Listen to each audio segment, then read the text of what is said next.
And speaking of storm preparation, some other places that are seeing crowds ahead of the storm are your neighborhood package stores. A lot of people don't plan to be on the roads this weekend, so they're stocking up on their favorite beers, wines, and everything in between.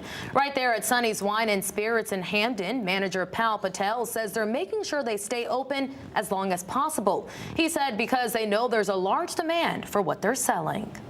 Because some people don't want to go on outside on Sunday.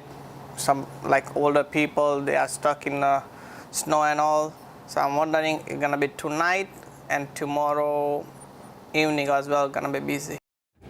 And like many other business owners, Patel says when it comes to the hours they'll be open during and after the storm, they're going to play it by ear. And that will depend on how much snow they get.